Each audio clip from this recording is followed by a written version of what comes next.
coming tonight, breathing the weather. Even when we got here this morning, all the lights were out in the whole building, and I was like, this is a disaster. But they came back on directly at 10 o'clock, so here we are having a good time. So thanks for showing up for our grocery store one-on-one talk.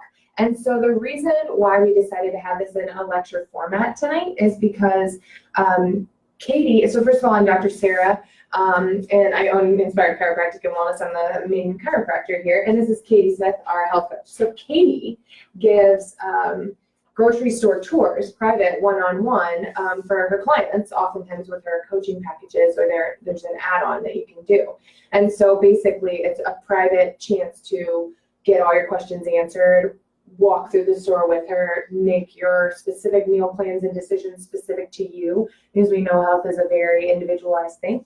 And so we wanted people to know what kind of stuff you might talk about or answer your questions in a lecture format first.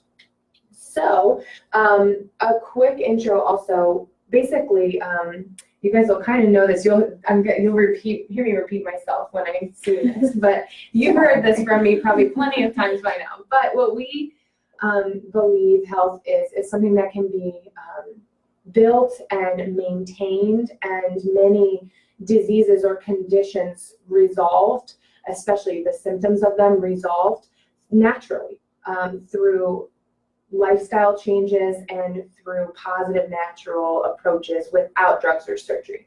And so what we do here is a lot of advanced testing and blood work to find places in your diet or in your health where you might be missing essential vitamins, minerals, and nutrients that have everything to do with how your organs function and how your body works.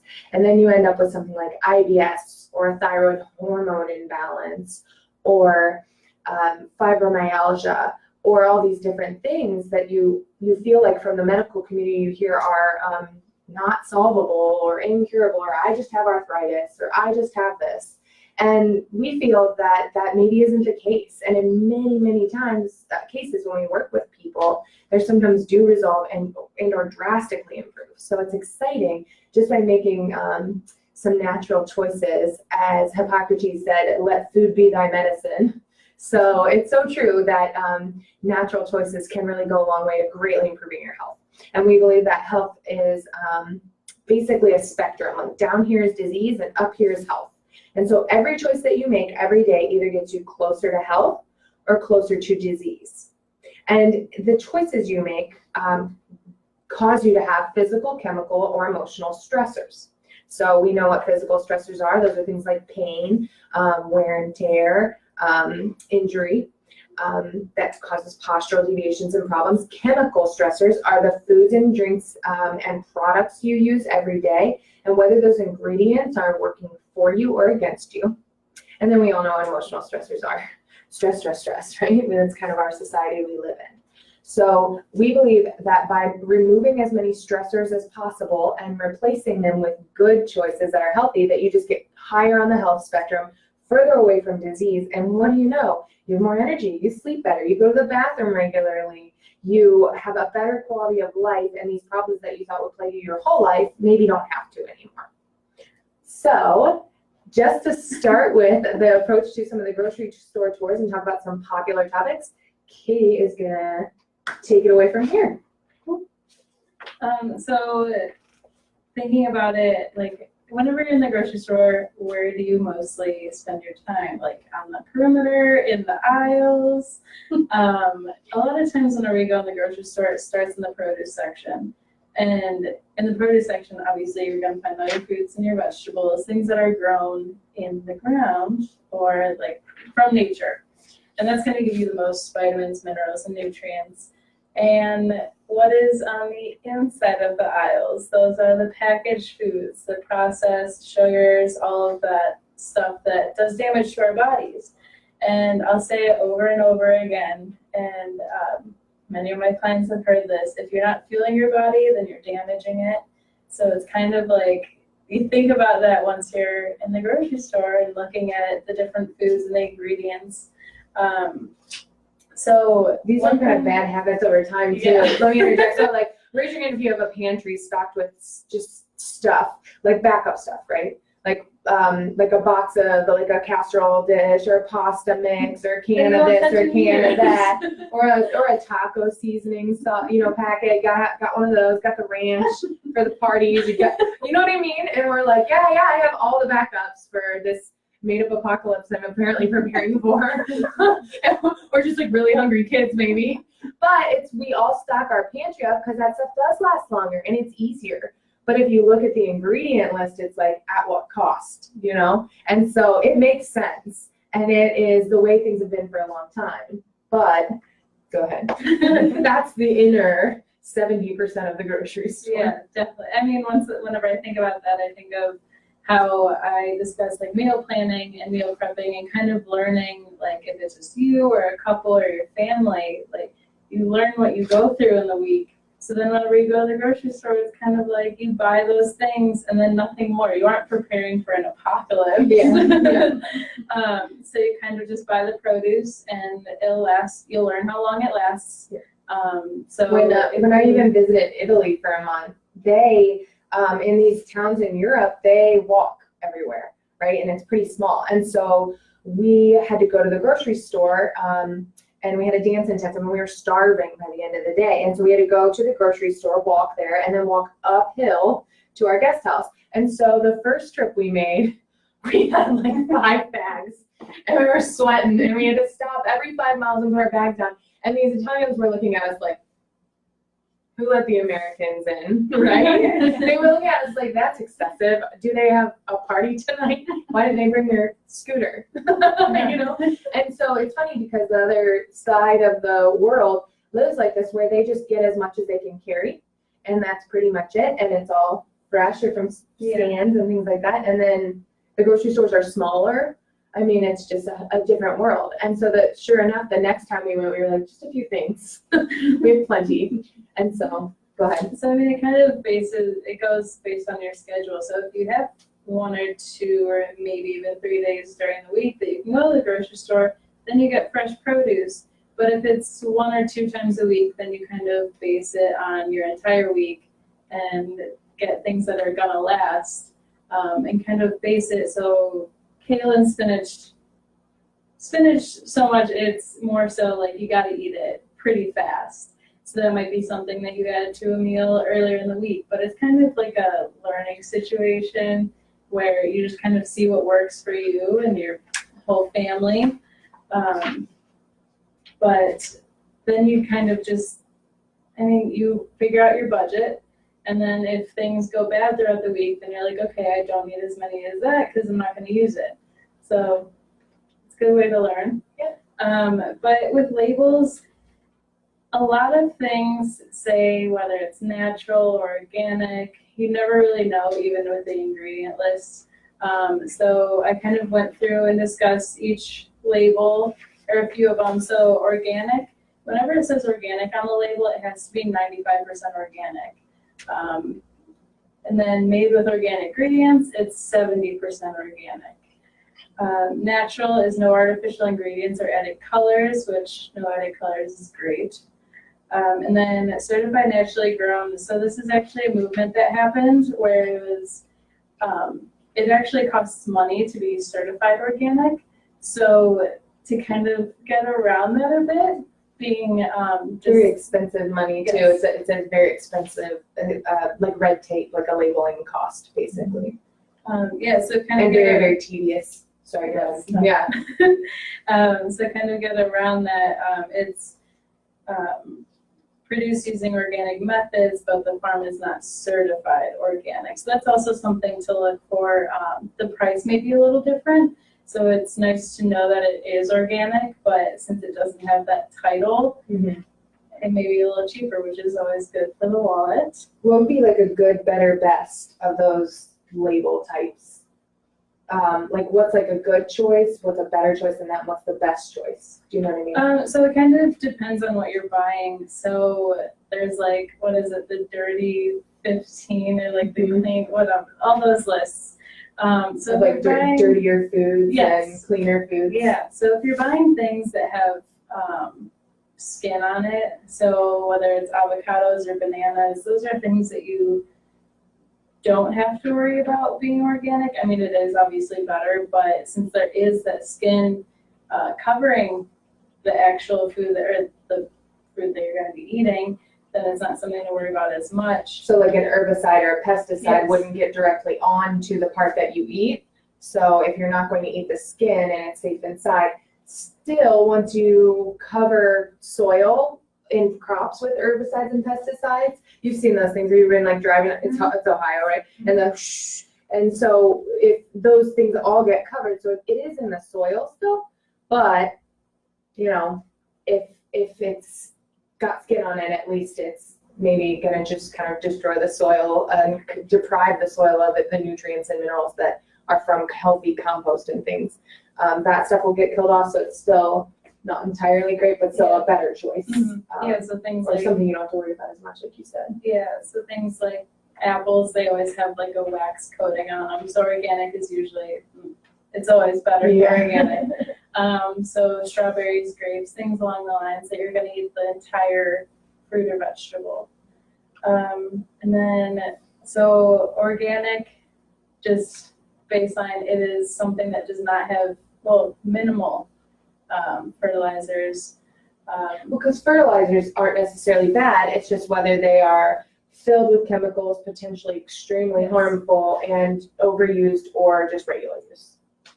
I mean, fertilizer, yeah, you gotta have some fertilizer. I mean, that can even be like compost, you know. Yeah. Pesticides, on the other hand, that's going to get on the fruit. So that's something that is used.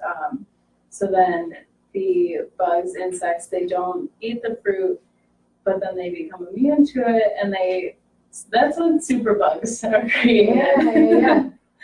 And then genetically modified organisms, the GMO versus non-GMO. I want to hear your take first. Avoid at all costs. No. I think with genetic modification in general, there's like a lot of interesting research there, but it's just, again, at what cost? Yeah. I think it's just always good to, like, I think it's good to be product specific with that too. Yeah. It's definitely, again, it's one of the things that the insects become immune to the pesticides. So describe what is a GMO, where can it be used, and like describe a little bit about GMOs. So genetically modified organisms, a lot of times they are plants created. So is it like when they mix an apple and a grape and call it grape? I mean, That's a hybrid plant. Yeah. It's different, right? Yeah. So how do they like genetically modify it? Or not the process. I don't even know the process. I'm not a farmer. So it's pretty much, it's hard to explain, but it changes the plant. So then We're trying to make it prettier, right? Basically. Prettier, the yield is higher. So then again, the insects don't eat the plants, and you don't have to worry about that. If you ever go to like a local farmer's market or a produce stand, have you ever noticed you're like, well, there's brown spots on a lot of these? Well, yeah, because they weren't genetically modified to be like, we buy things based on like on site here in this country. So we'll like grab the prettiest apple, which isn't necessarily, like the enormous ones. And it's funny because probably the ones with a little bit of a brown spot are perfect to eat that day. And we're grown locally without the additions, but unfortunately, like what we buy is like the prettiest, the biggest, the most genetically modified. And a lot of times, even if it does look the healthiest, there isn't, like it may not be packed with all the vitamins and minerals that you think it is. Mm-hmm. And that again deals with a lot of the soil and doing crops potentially the wrong way, growing them the wrong way. And then, so whenever you're looking at meat as well, I was actually at Whole Foods yesterday, and in their meat department, they section it off, and there's a number, I think it's like 1 through 5, and 5 being like, it is pasture raised, grass fed, nothing. Best of the best of the best of the best. And each one has a different level. So it's kind of, they lay it all out for you and detailed. It's really nice. I mean, obviously the prices definitely vary, but that's going to be a health benefit if you go with a little more expensive. And then I always say you aren't paying for medical bills down the line. Or even, so, you know, there's Whole Foods where they rate things 1 through 5, and that's fantastic. And then there's also like Aldi. Yeah. You know, I go to Aldi, and there's the Never Any brand, which has no added hormones and no artificial ingredients and preservatives and things like that. And so there's a clean version of a brand or a grass-fed version of each type of like meat. There's a brand even at Aldi. So really, no matter where you go, those are kind of like two opposite ends of the spectrum. Aldi like they want to save you the most money, and Whole Foods recently had to lower their prices, but it's just notoriously a more upscale grocery store. And on both ends, we've got choices, like excellent choices. So it's easy really to find healthy stuff, and you can even do local veggies.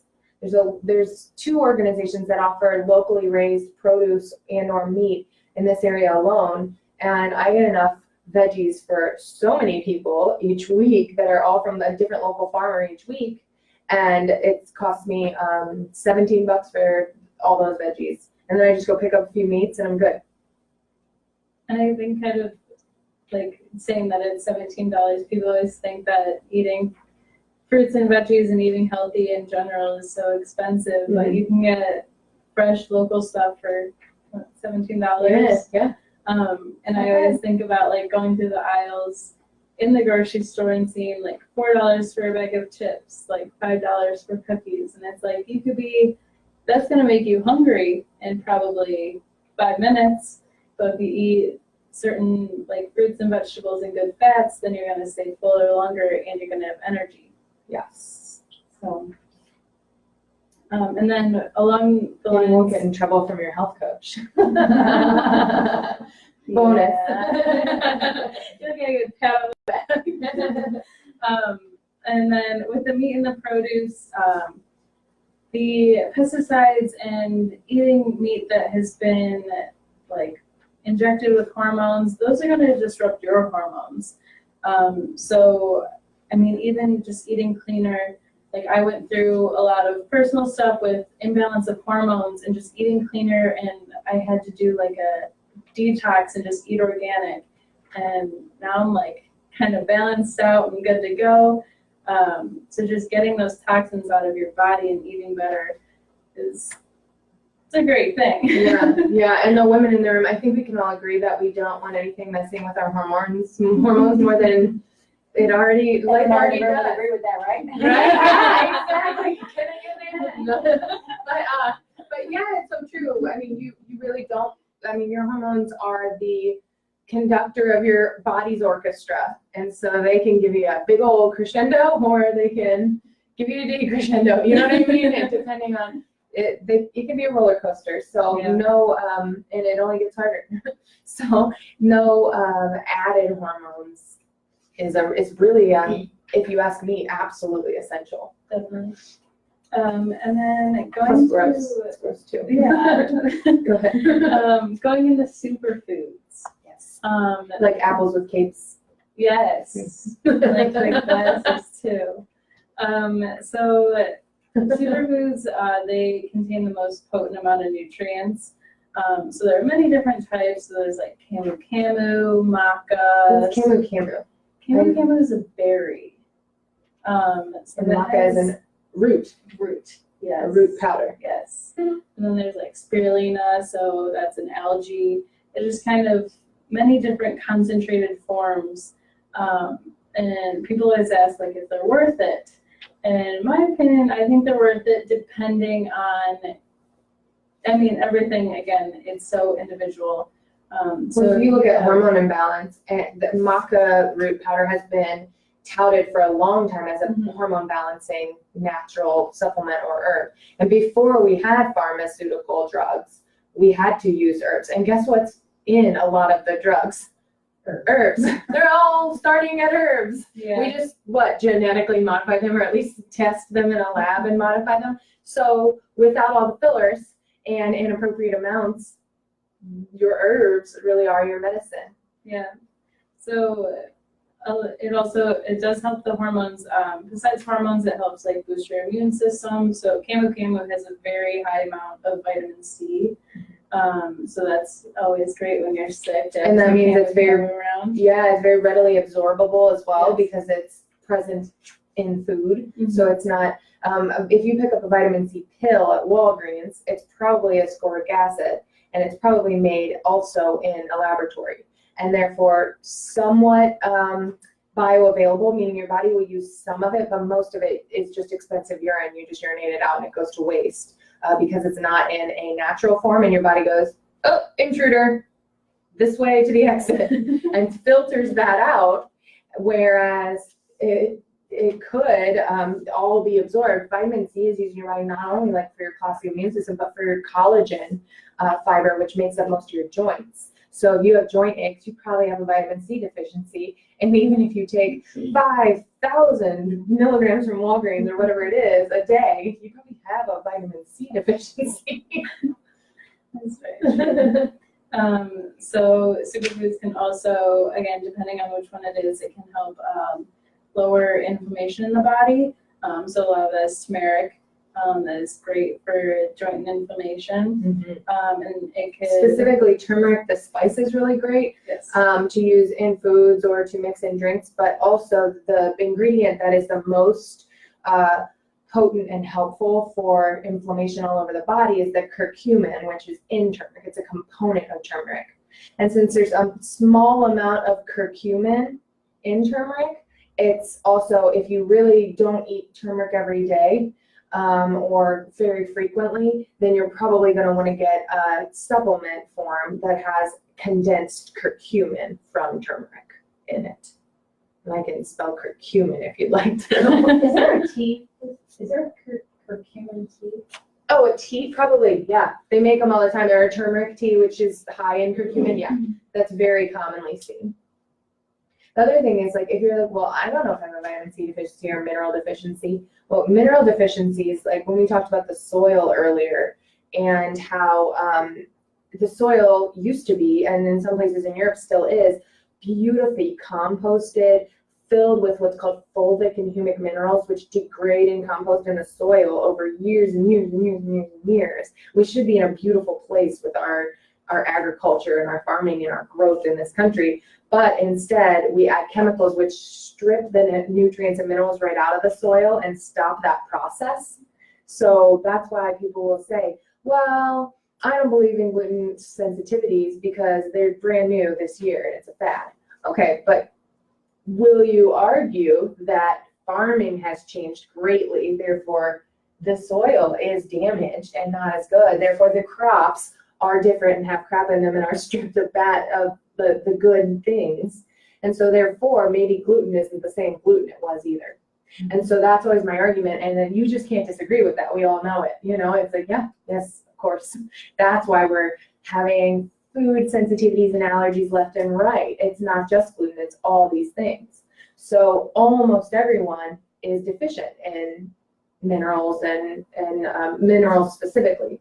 The problem is minerals are very important to push water into your cells in your body, to provide you with energy, and they play a big part in your endocrine system, which is your hormones. So if you're one of those people who's like, I drink water all day long, but I never feel thirsty and I get aches and pains and I have cramps in my muscles, I get that a lot. That's one sign, just one of many signs that you might be drinking all the water you want, but if there aren't minerals like sodium and potassium to push the water into your cells will float around in your blood like shriveled up raisins instead of big plump grapes. Does that make sense? And do you think a shriveled up raisin functions as well as a big plump grape? I don't think so. So sometimes supplementing with fulvic and humic minerals is necessary. That can be tough to find, but there's like these are like the supplements for that, and I love it because this bottle would probably last you like 6 months. So it's one bottle, super concentrated, and you don't even taste it, and then it lasts you a really long time. And You just drop it into your water. yeah, you don't even taste it. It's got like a brown color, but you don't even taste it at all. or there's like, this specific company really like uses the minerals, in their products. And it's, because we're all so deficient that they just infuse, that's like their thing, that they put minerals, the fulvic and human minerals in everything. It's a very good company. Sorry, go ahead. I go off on my tangents. Excited. Well, even with like the vitamins and minerals and how you talk about the gluten sensitivity, I've had debates with people about like dairy products and meat products, and people are like, well, people have been drinking dairy and eating meat for however many years, but it's like how they're raised has changed so much. And like before you Which is why it's important to eat cleaner. Yeah. But if you do decide to cut it all out and you don't eat meat or don't eat dairy, that's okay too. It's an okay choice, but it will 100% not able to argue it will leave you with some deficiencies, specifically B12. And then a lot of times fat soluble vitamins and some proteins or amino acids will be deficient in your diet. That's no problem if you supplement appropriately, and then you're great. But so everything is just a matter of getting it naturally in your diet, or from some kind of naturally occurring herb or a tea or a powder or a supplement that's a high quality whole foods based supplement, and there you go. What about like a probiotic? Yes, probiotics are of utmost importance. Actually, I think I'm going to do a talk about gut health next month, which people are like, we have to talk about poop for like a while. I'm like, well, unfortunately, that's what it boils down to. Because if you're not going, you're not healthy. And if you're not going a healthy amount or a healthy consistency, you're not healthy. Gut health has everything to do with it, and probiotics are essential for that. But again, you can get probiotics in fermented foods, sauerkraut, fermented veggies. Pickles don't count unless they're fermented pickles. So just because something's pickled doesn't mean it's fermented. There's a certain point where probiotics start forming, and it's not necessarily the pickling process, especially if your pickles are covered in sugary, salty green water and maybe not the most natural products anyways with food dye. Green food dye is not a good sign in a pickle, gotta tell you. So the skin should be green. But yeah, so you can get probiotics also through yogurts, especially if you buy the kinds that aren't also packed with lots of sugar. And then there's lots of good supplements that can give you that too. Also, like different raw milks. That's a whole other topic. Aged cheeses and raw dairy products are actually the better choice these days, if you can wrap your mind around it. So people find that to be a scary choice to make, but it's a smart one. Yeah. Okay, go ahead. Oh, we were on superfoods. That's right. I know. The golden list. Okay, so again, are they worth it? I think it kind of depends. The ones that I think that are definitely worth it, of course, turmeric for inflammation. I've been using it since I was a runner in high school, and it's done great things for me. Kale, of course, blueberries. I drink matcha tea, which is probably my favorite thing. Hemp seeds. What are yours? Hemp seeds are a healthy, are a really good healthy fat too. I won't say that I have a favorite superfood, but I think one thing I will say is you have to be careful to watch for fads. Some things, so for instance, wheatgrass. Is like, have you guys seen wheatgrass? They have it at like juice and smoothie bars, and it's been a fad for a while. They'll have like a little thing in natural grocery stores of wheatgrass that you can take home and set on the floor, and my dogs sniff it and are like, no, we don't care. And or they'll have like it in a shot, like they'll condense it in whatever, juice it basically, and make it into like a little shot you can take with your smoothie or before your smoothie. And it's this big, huge fat, only it can potentially cause inflammation and digestive issues because it's still a grass. And so it might have some antioxidants in it. It does. It might have some good benefits, but it's also really hard to break down in your body because it's a grass and it's covered in a different type. I mean, it doesn't have the same enzymes that the things we're meant to eat have in it. So it can potentially just, cause problems like to your gut lining and to your digestive tract. So everybody hopped right on the bandwagon, and now in some people it's even potentially toxic. So you have to be careful of where you do your research. That's why it's always good to have a health coach on hand, right? And be careful of, like, I know goji berries is another one that is just debatable. Now, if it's between goji berries or like dried cranberries covered in sugar, yeah, I mean, I'd choose goji berries still, even if it's maybe not the best for you. But, it's weigh your pros and cons. It's not going to necessarily create tons of damage, depending on who you are and how your gut lining is, the health of that. But it's also maybe not the superfood that everyone says it is.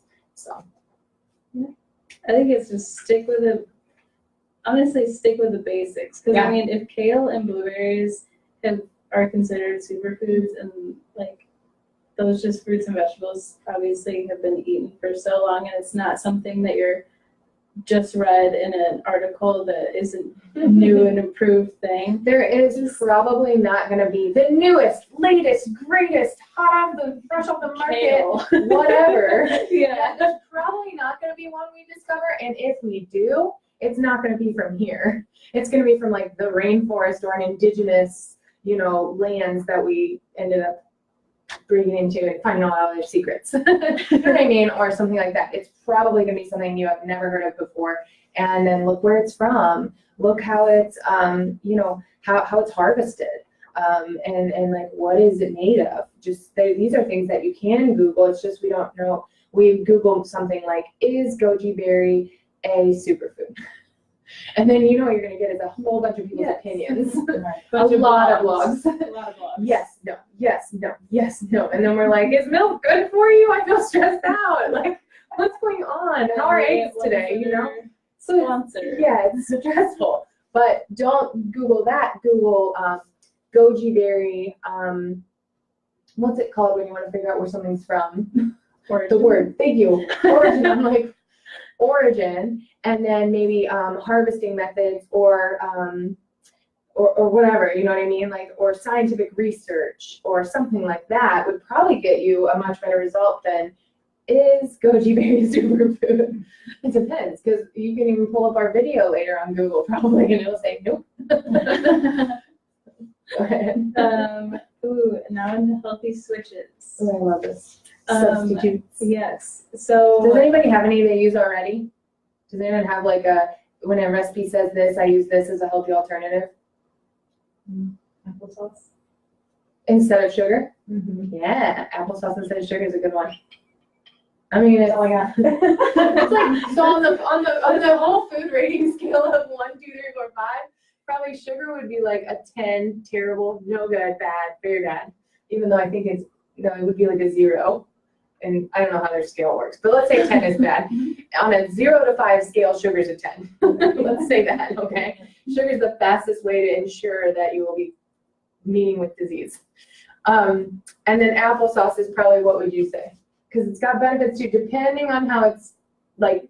yes. If there's added sugar. If there's not added sugar, I maybe say it's what, like a 3? Because it's got the qualities, it's got the healthiness, like there's like some of the vitamins and things that you'll still get. There's some of the nutrient qualities that you'll still get. But when you break an apple down in your body, it breaks down to fructose. Like, high fructose corn syrup. That's where we've heard that. So fructose. So really, fruit is sugar when it's boiled down to its very basic chemical state.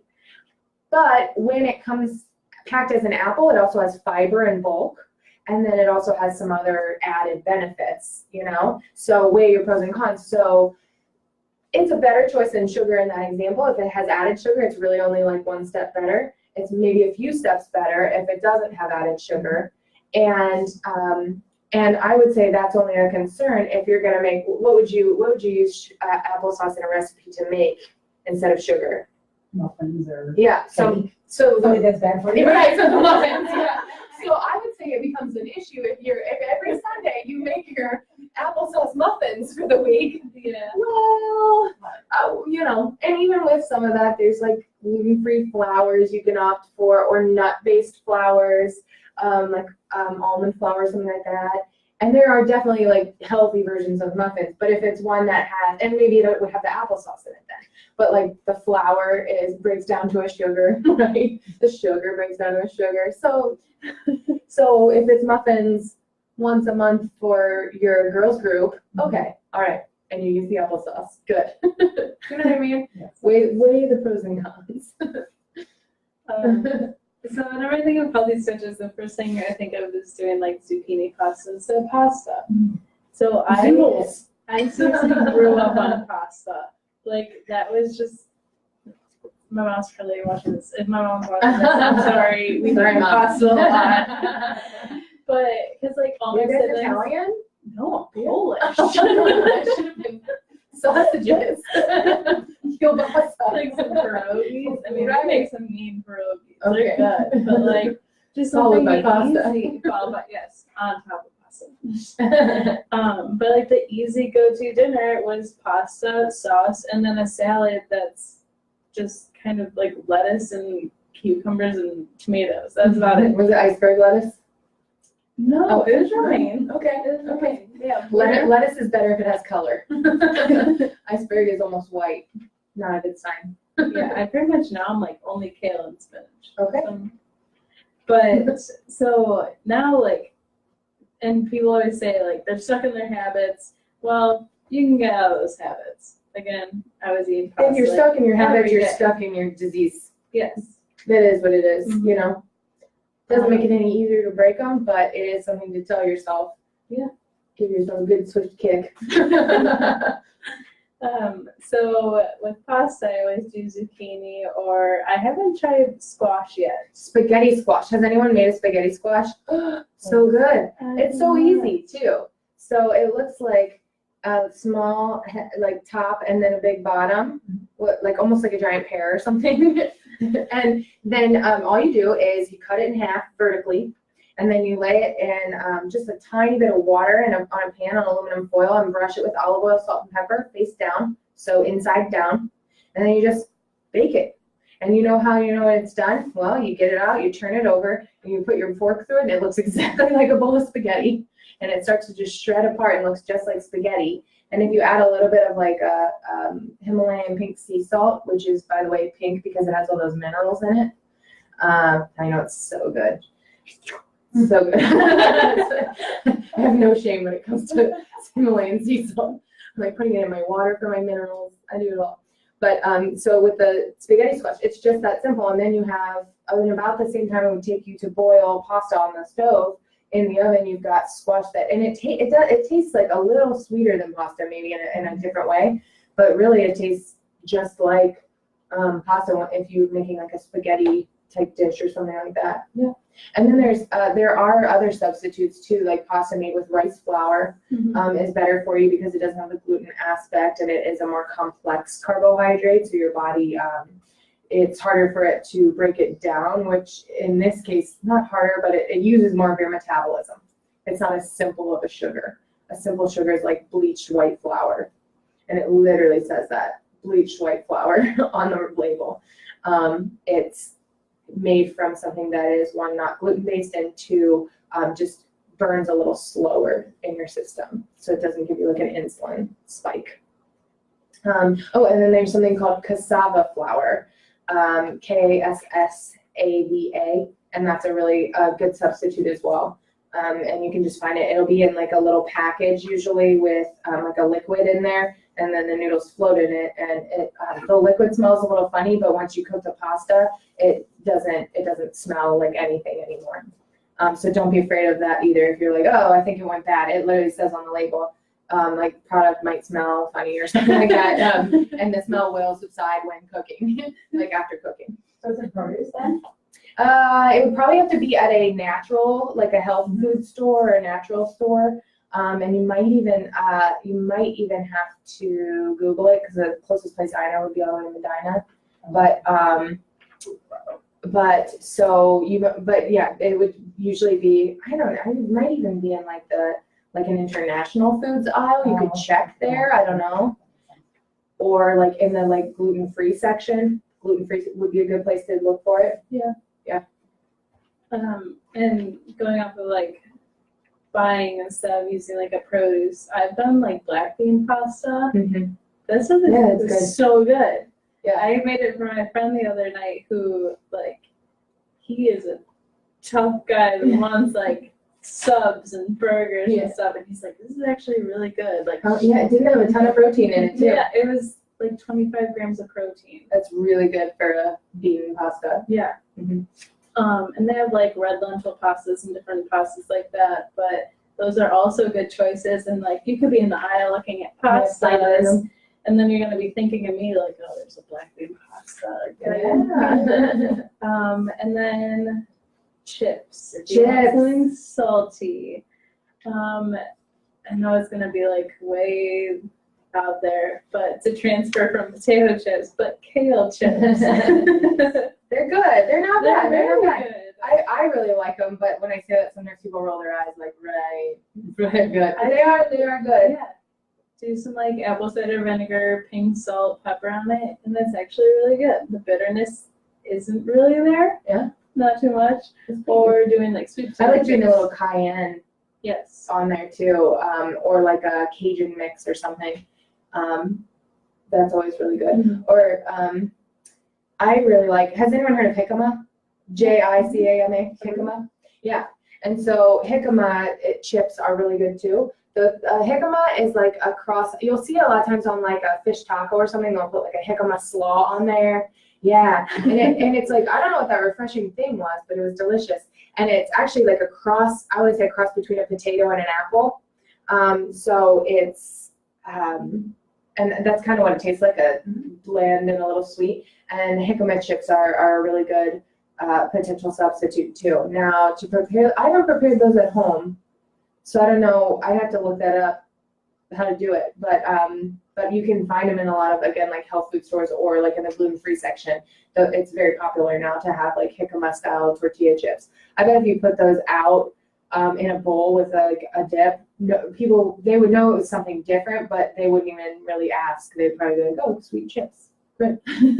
Good. It's kind of nice because I'll do sweet potato chips, but I'll do like one half being like something that I want like salty, so I'll do pink salt and pepper and olive oil. But whenever I want sweet, I'll do sweet potato chips, but with like cinnamon and pink salt and coconut oil. Yeah. So it's like, I mean, sweet potatoes. That's a healthy fat too. Obviously, sweet potato, like they're sweet. So it's a nice alternative. And sweet potatoes versus potatoes, both are not gluten products, which is great. They're gluten-free, which is just going to make you less sensitive in general. But the sweet potatoes have a lower glycemic index, so lower sugar level than regular potatoes. And then vegetable oils. Boo. So doing like olive oil, avocado oil, instead of just canola oil, or just the Or bottle that vegetable says oil. vegetable oil, and it's like this could be many different oils blended in one. That'd be like getting a package that said meat product. Yes. You know, we do it, but it's terrifying. Meat product, so like a free for all. I don't do a wild card very well when it comes to food. What if you went to a restaurant and you're like, our special tonight is meat products with added food coloring and dye, And as oil. well as preservatives for your liking, covered in a wild card vegetable oil. Like, I don't think so, right? But thankfully they don't have to say that. They can say blah, blah, blah, blah, blah, and it's seriously all processed in some places, but hey. And you're like, that sounds really good. But yeah, those different vegetable oils, and then salad dressings. So I was trying to find a salad dressing to just to have. And I was looking at all of them, and every single one either had oils that I obviously did not want to ingest or sugar. Like, why are you adding sugar into salad dressings? So for me, I just do olive oil, some garlic, and lemon. I don't know if you have like I love preferred one. I love blue cheese dressing. I'm like obsessed, but unfortunately when it looks all like creamy like that, it's got lots of other things in it. So what I do is aged blue cheese crumbles and a little bit of olive oil, and you get the blue cheese still, and you get like the feeling of dressing on your salad, but you have the healthy fat and the blue cheese, or maybe coconut oil or like a grapeseed oil if I've got like a sweeter salad. What's your favorite salad dressing? More like salad. Okay. Do Do you have a favorite dressing? my vinaigrette. Yeah, so vinaigrette's usually gonna be a better choice because it's oil based.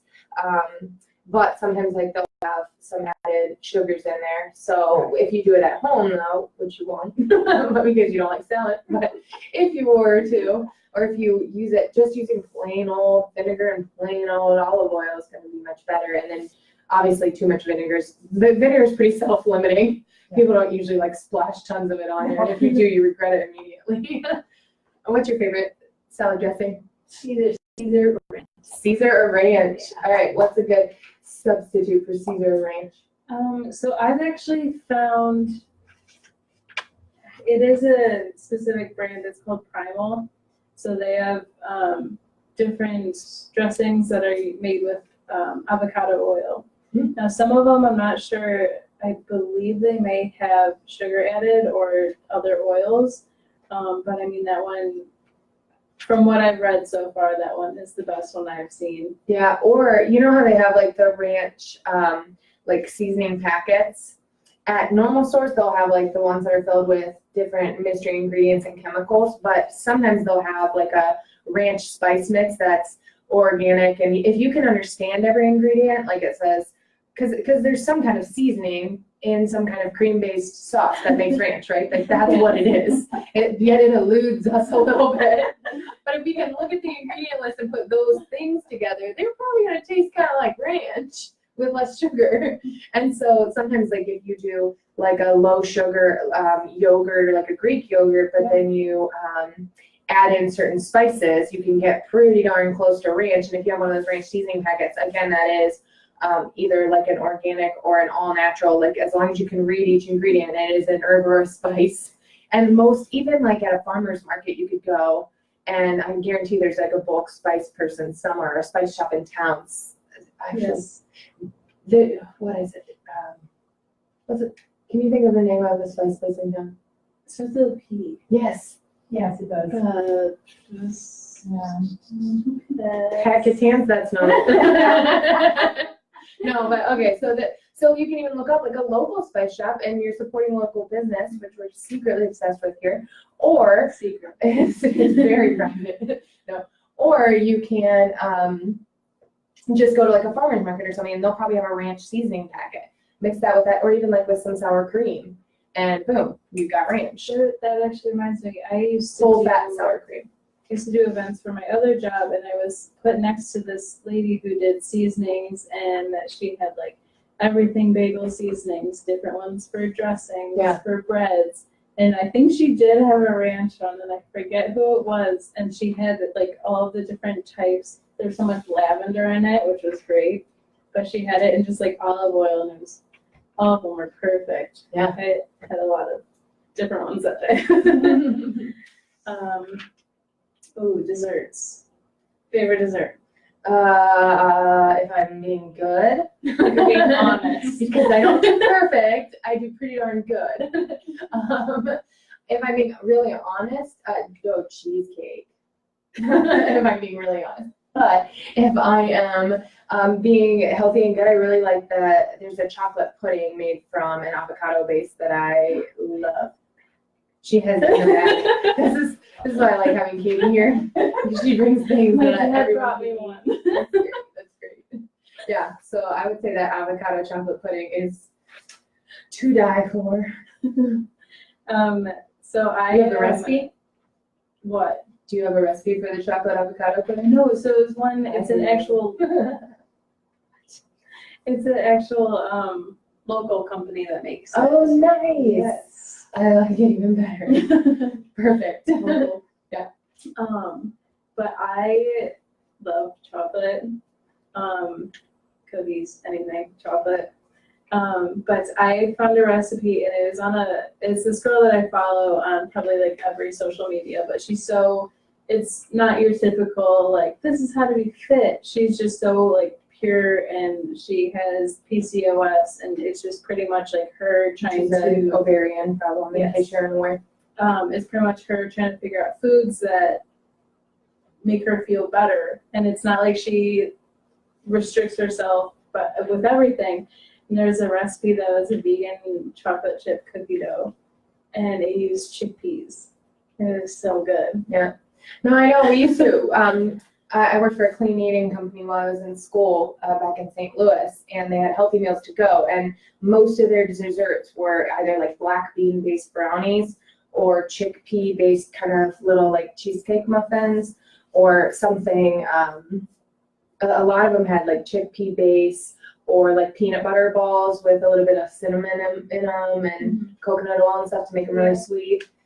So there's there's all kinds of, it doesn't, we've come pretty far in our recipe skills because it doesn't really always have to taste like, it might not taste like the exact same thing, but if it will satisfy your craving and also at the same time not make you crave sugar more, because if you get a little taste, like there is truth to a little in moderation, you know, but if that one square of your Hershey's bar really makes you want another one, you're feeding the flame. You're feeding the hungry monster inside of you. And if you can have one and feel like you're satisfied, then maybe you're at a point where you're not really having the addictions and the cravings as much. Well, even from that point, eating really dark chocolate's great for your brain function. And if you get over 85% cocoa, like chocolate, you'll actually crave it less. So like one small piece, because it actually is pretty bitter, right? And it still tastes like chocolate. So I actually tried it this past week, and like one small piece and I'm good. Yeah. So It's very rich. yes. Yep. And it's not like the milk chocolate where you just need to have more. Yeah. It's awesome. Milk chocolate is just sugary cream or milk and a bunch of sugar and what used to be chocolate. Or cacao. So then just kind of, I have one more thing, and it's pretty much just added sugars. Yes. And In everything. in everything. Okay, I have a question first for the whole crowd. Which food gives you heart disease, fat or sugar? Fat. You I know, would have said that, but since you asked the question. yeah. Okay, so if we think fat causes heart disease, we are a victim of the rest of the world lying to us for a long time. And I'll show you. One, it's complete fact. You can like literally go on like NPR and Google, does sugar cause heart disease? And you'll see the exact articles. And so what happened is 50 years ago, scientists were like, we're gonna figure out if fat or sugar causes heart disease once and for all. And people in the sugar industry was like, this is bad. This is bad. How do we stop them? So they just went and shook hands. And he said, here is what, it was like $50,000, which is like nothing now, right, in that industry. But it was like $50,000 was a lot at that time. And they just said, here, thank you. Just let us know what your results say. Wink, wink.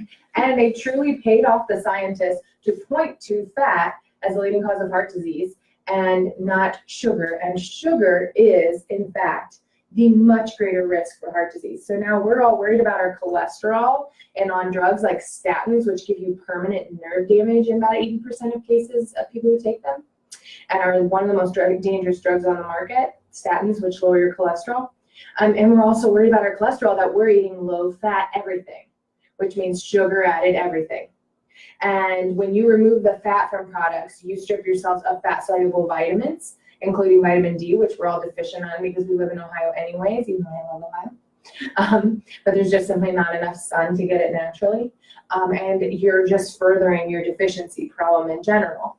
And so a good way to understand this, if you're like, oh, I don't know, I'm going to have to Google that later just to be sure. Well, think about the food pyramid. And the standard American diet, or the SAD diet, right? It's very sad, is the food pyramid. What did it say? It said at the very bottom, eat all the grains you can, 6 to 11 servings, go for it. Get your cereals, your breads, your pastas, your rices, your everything that boils down to sugar, and once its chemistry breaks down. And then like also get some meat and produce, you know, get your veggies and fruits, get veggies and fruits in one category and meats in another. And then like just try to eat a little bit of dairy too, and like just a little bit of fats, but like really avoid those. But they said up at the top, fats and candies well, candies boil down to sugar, fruits boil down to sugar, and all those grains boil down to sugar. So what do? They give us a sugar high diet. And then our insulin started going up and down, and a lot of us have diabetes now.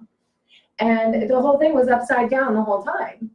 I mean, now I don't think you should eat 6 to 11 servings of fat a day either, but it'd be a heck of a lot better than eating 6 to 11 grams of pasta or bread or rice or anything like that. And so unfortunately, this is a real thing that happened, and it's still something that the medical industry, that, don't get me wrong, I am not one of those chiropractors who doesn't like the medical industry. I think there's a time and a place for most drugs and surgery to do amazing miracle things. I just think that when there's not a plan to get off some drugs, when you start on a drug and there's not also a plan to taper you down and get you off and change your life for the better, or when there is like when we still, even in the medical industry sometimes, say that fat causes heart disease, it just really, it's like it just doesn't. Like scientific research proves every time. And if you, now bad fats are still bad for you. Like French fries still aren't the answer, right? And like vegetable oils and those bad fats raise your triglycerides, which can also give you diabetes, right? But everybody could stand to eat a little more butter from a grass-fed source, a little more olive oil, a little, if you have a dairy sensitivity, you could do ghee, which is butter that's clarified and doesn't have the dairy ingredient, GHEE, coconut oil, right? Avocados, seeds and nuts. All these things have healthy fats in them. Some of them also include protein. And those things are what none of us eat enough of. I mean, you probably would have trouble thinking like, well, how do I add that to a meal unless it's a salad dressing, right? But it's true. We all need to eat more of it and eat at least more of it than sugars. Okay, sorry. Well, even with that, I've given some of my clients like a recipe for the nut balls. Yeah. So it's like cashews, almond butter, coconut oil, coconut butter. Mm-hmm. And They're it's called, just, some people call them like fat bombs because Yes. it's just basically like a way to eat a quick snack that will not spike your blood sugar, keep you fuller longer, add to your healthy fats that you need to get in for the day, and taste kind of sweet and delicious too, because usually they have like a peanut butter or something, cashew butter or almond butter in them or something, which is like yummy, right? And even if you want to put a little like cacao, like high dark chocolate, high percent cacao powder in it, then you can, they make fun of me with the cacao thing, but it's a long story. But so you can like mix that in and you get almost like a peanut butter, like a clean peanut butter and a natural, like a Reese's type hint flavor, you know what I mean? And you also got your fat in without all the added sugars. yes. Those, like I made a batch and it probably made about 20 of them. Yeah. And so I would just And you take can one. freeze them. Yeah, you freeze them, take one before I went to work out, and it was like a good fuel. And Or if you like can't really stomach breakfast, but you know you Yes. should get something in you, that's a great thing to do is start your day off with fat. Like has anyone heard of like the bulletproof coffee that they do these days? People will put in their coffee, even if they do it in decaf, they'll put like coconut oil and clarified butter or butter from a grass-fed source in their diet, maybe like a little bit of heavy cream or something without the added sugar, and drink that to start off their day, and it gives them the healthy fats. Healthy fats reduce inflammation, they help with joint aches and pains, they are absolutely necessary for your cholesterol levels because your good cholesterol is actually what lines your entire brain, and every cell in your body is surrounded by cholesterol, and if your cell membranes don't have the cholesterol they need, they simply can't function. And then we take like a statin drug to lower our cholesterol, and then we end up with serious problems. It can even affect like your nerves in your head. Like if you don't have enough vitamin A and you're on a statin, you might literally start to lose your vision because of this, because they can affect it so much. There's so many different things.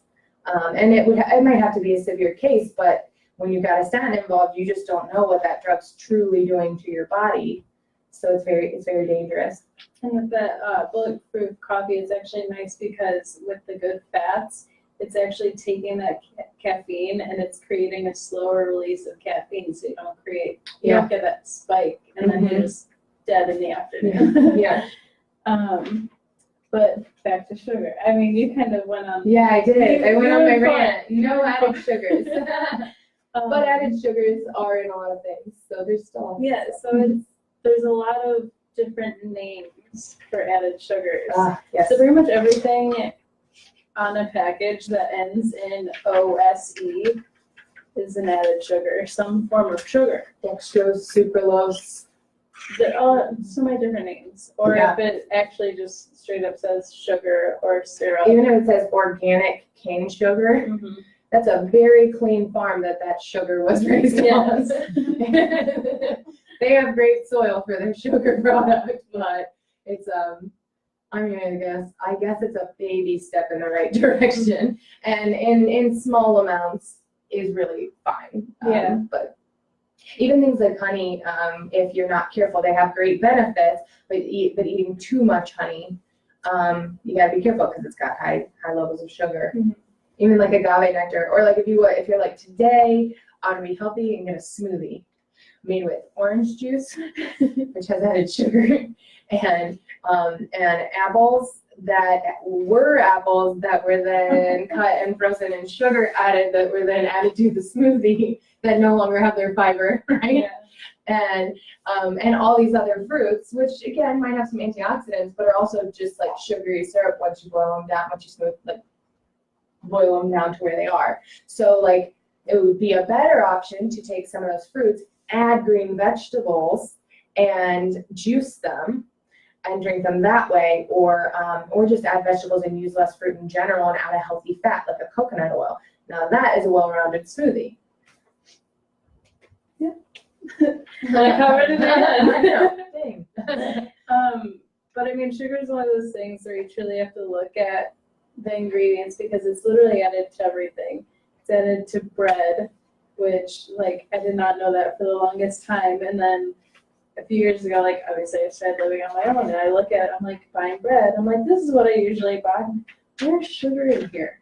How is there sugar in bread? And it's one of those things that sugar keeps you addicted.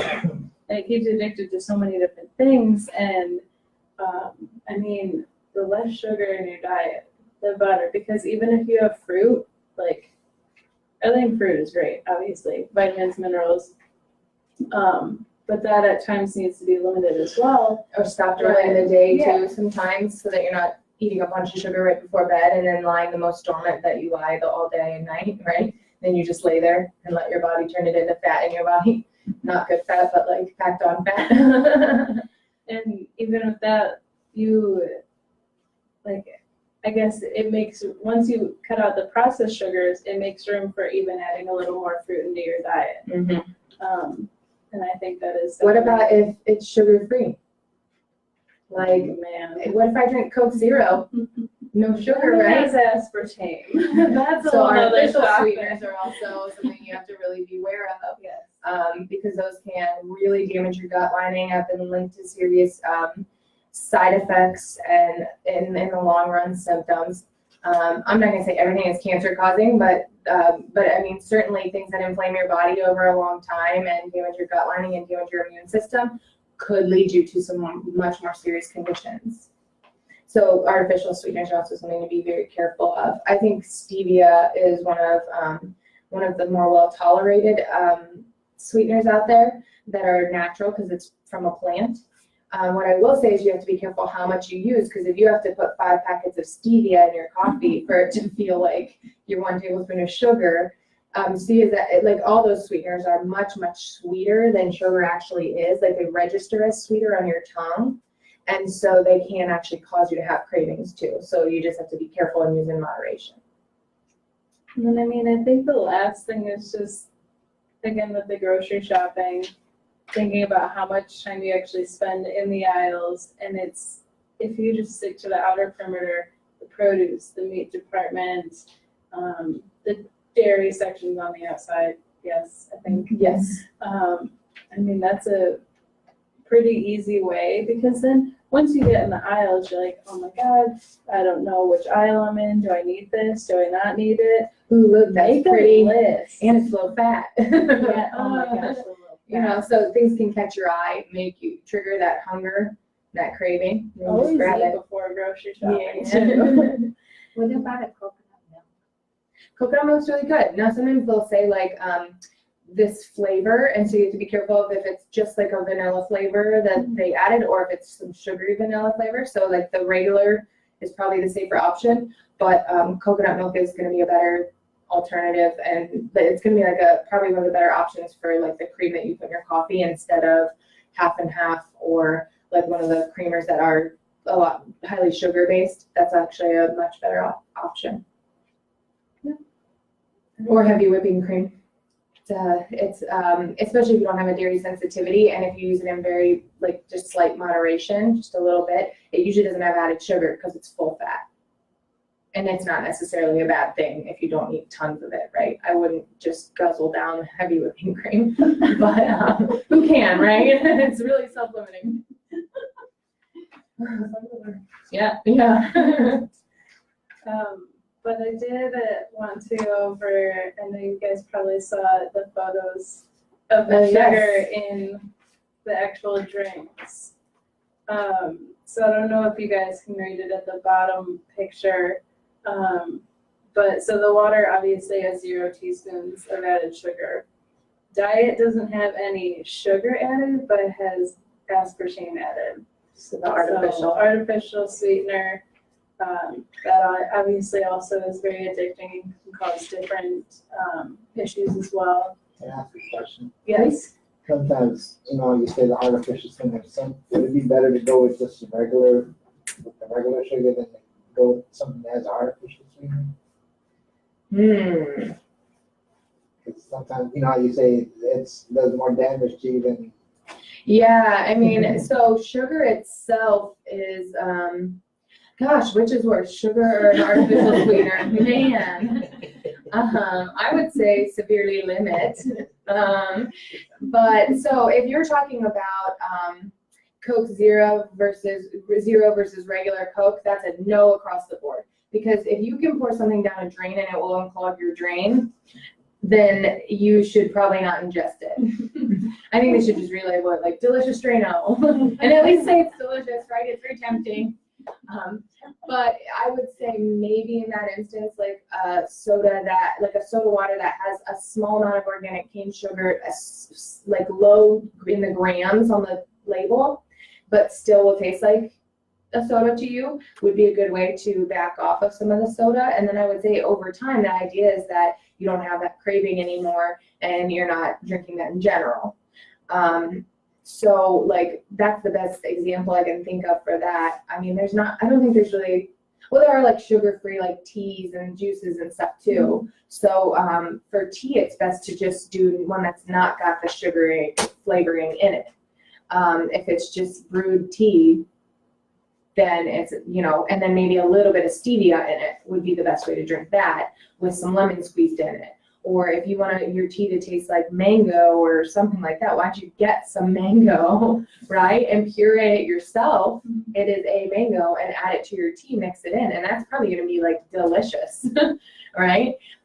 Or like sometimes there's like flavor extracts you can get and just use a little bit of those. There's even a butter flavored extract, which would be better than using like tons and tons of butter anyways. Now butter's good for you to a point, but like I love butter. yeah, it is good. It is good, especially if you're deficient in your fat soluble vitamins, and you want to get them in. It's not bad in like a tablespoon at a time, but and a stick of butter a day. I don't know. Maybe mix it up a little bit. Yeah. So yeah, I think that'd be how I answer that. But I mean, they're both bad guys. It's kind of like saying, well, I can't even think of 2 superhero villains, but that's where I was going with that. Like, who would you rather make mad, the Joker or whoever? That it's all bad. Yeah. So then, Red Bull that has 6.4 teaspoons of added sugar to it. The vitamin water is 7.6 teaspoons. But it's got vitamins. At what cost? Yes. So it's kind of one of those things like Gatorade, how people drink it for the electrolytes. Drink coconut water. Pure coconut water.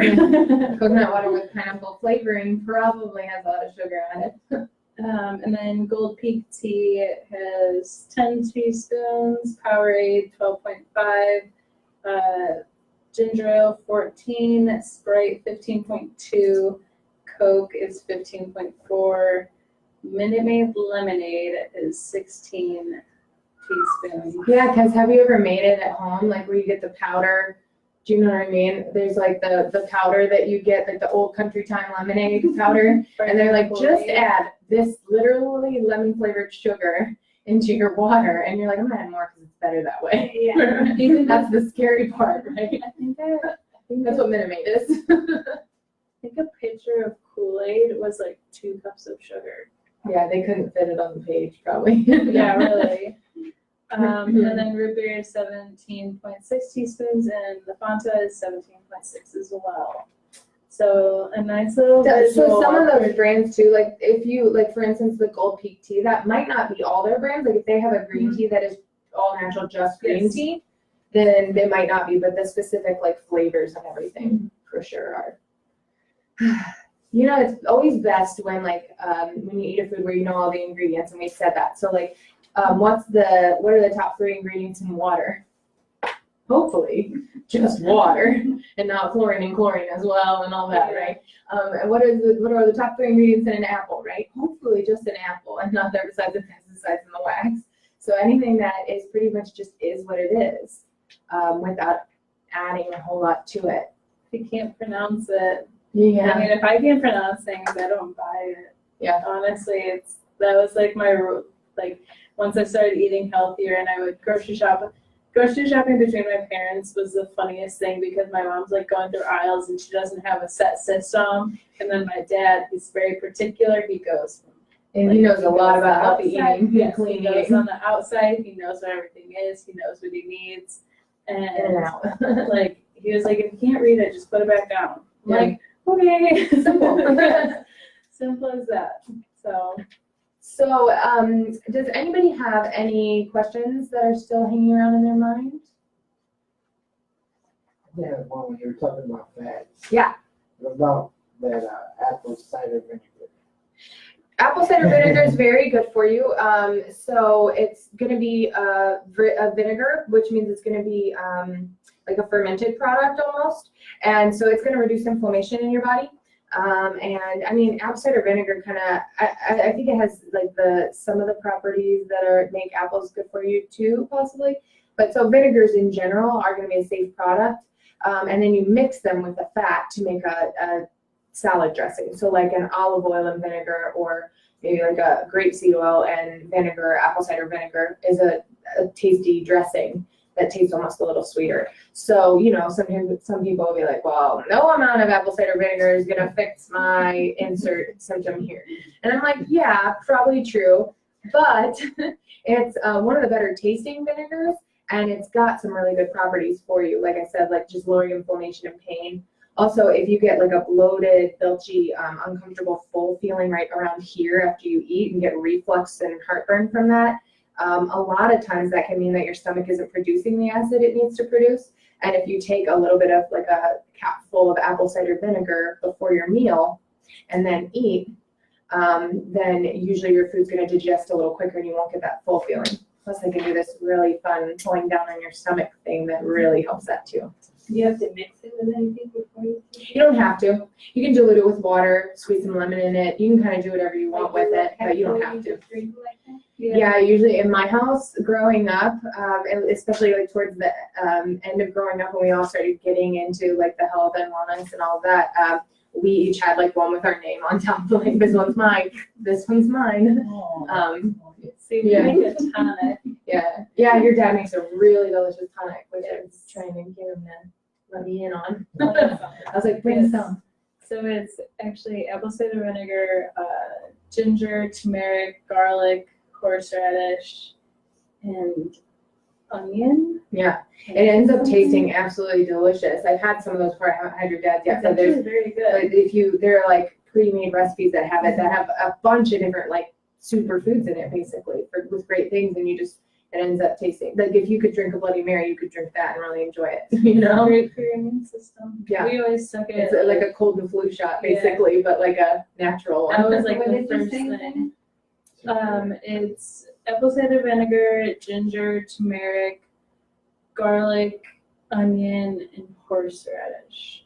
Am I missing one? I actually saw ginger, yes. And there was one that I saw, I was just in Wyoming, and they put honey in it. Yeah, a Like, little they bit of got honey. Yeah, and Those it are was good like, too. it was local, like, pure, really good quality honey. So any other questions? So just to wrap up the evening, thank you again so much for coming. And so as you guys may know, I know Joanne, you're familiar, but so Katie does do different health coaching packages. And to give you a little bit of information in case you are interested, she's got a 1-month package. That's going to be like the bare minimum, but you'll be able to sit down with her 4 times and talk about a plan for you and review if there's lab work that's necessary. I'll analyze it and she'll help you review that. And then diets, talk diet, talk supplementation, talk meal planning and grocery and all of that. She's got a 3-month package, which is kind of a starter, like a beginner one. It's a really good way to just get started on your health and wellness journey. It goes for about 3 months. And with that one, you save $5 per visit. And it is 6 visits.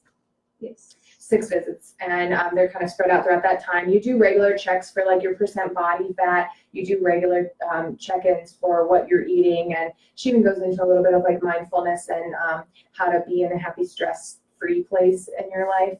And you can really customize it how you want it to be. And then the package most people end up going with is our 6-month package. That one is probably because it's the best value. And how long does it usually take? How long do you have to eat healthy before you just arrive, right? How many days do you have to brush your teeth until they stay clean? It's kind of like an ongoing journey, right? So the 6-month package is really, truly where change and transformation happens. And that's going to be 12 visits. You also save $10 per visit on that. And then if any of those you can pay in full up front, we like to just reward you for committing to yourself and your health. And our reward back to you is 10% off of your total. And then because you came tonight, if you want to purchase another package at some point, or if you're interested in looking into a package yourself, we want to give you an extra $75 off of the total cost, even if you do the pay in full. So there you go. So thank you so much for coming. And if we'll be sticking around for questions about supplements, questions about the program, questions about the packages or anything like that. Thank you. I'm going to turn this video off. You got it?